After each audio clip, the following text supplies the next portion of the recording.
Namaskar, this is Rohit Shankar Mane and you are watching Scientist Star Academy towards scientific world. Subscribe to my channel for more scientific videos and click on the bell icon for updates.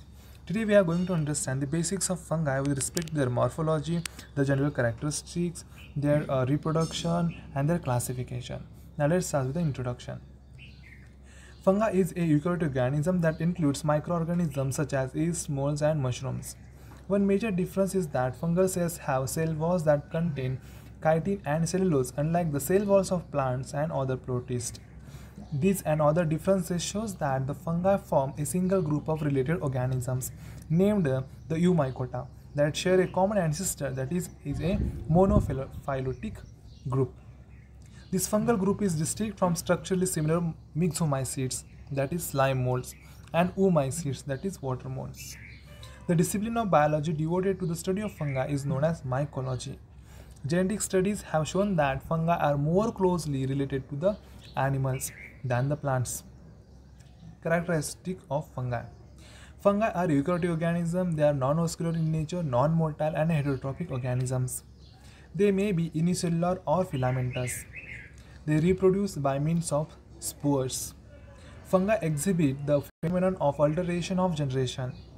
Fungi lack chlorophyll and hence cannot perform photosynthesis. Fungi store their food in the form of starch. Biosynthesis of chitin occurs in fungi. The nuclei of fungi are very small. During mitosis, the nuclear envelope is not dissolved. The mode of reproduction is sexual or asexual. Some fungi are parasitic and can infect other hosts. Fungi produce a biochemical called pheromone, which leads to sexual reproduction in fungi. Next one, that is structure of fungi. Now here we can easily observe the structure of fungi, that this A part and second part and third and fourth part. Now let's see what are these parts. Now first part is called as sporangium, which is at the top of bacterial cell. Second one, spore, substratum and mycelium. Now see, this is the first part. We say as a sporangium, where many spores are there, that is second part, and third part, that is substratum, on which the fungi is growing, and fourth part is the mycelium, where with the help of mycelium fungi can grow as much as they want. Next point is the classification of fungi. The classification of fungi based on the mode of nutrition. On the basis of nutrition, kingdom fungi can be classified into four groups, that is saprophytic, means total depends on dead organic matter, that is example Rhizopus, Penicillium and Aspergillus. Second, parasitic, means they can go into another host and they can stay there as a symbiont. Examples Taphria and Puccinia. Next one, symbiotic association. Now here interdependent relationship association with the other species, that's lichens and mycorrhizae.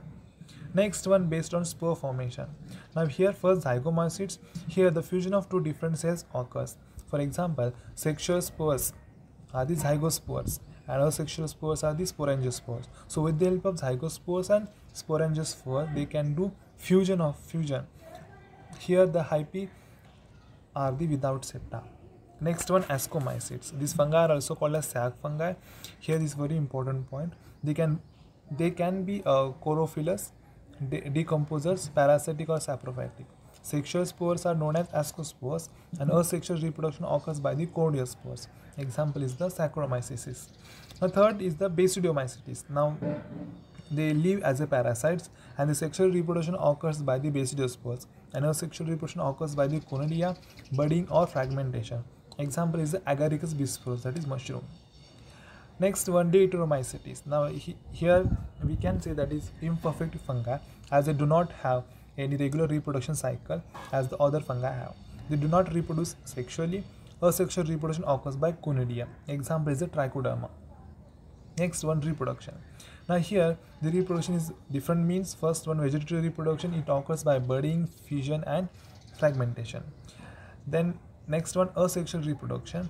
This takes place with the help of spores called conidia or zoospores or sporangiospores. Next one, sexual reproduction, it occurs by ascospores, basidiospores and oospores. Now here this is the sexual this is the reproduction in the yeast cell. Now here we can see the first one, that is yeast cell. and second one, this is developing bud. We can see here the bud is developing. Afterwards, from this developing bud, new bud developed already, and from this new bud again many and many buds get developed. So this is known as the reproduction in the yeast cell. If you have any question, you can comment. Thanks a lot.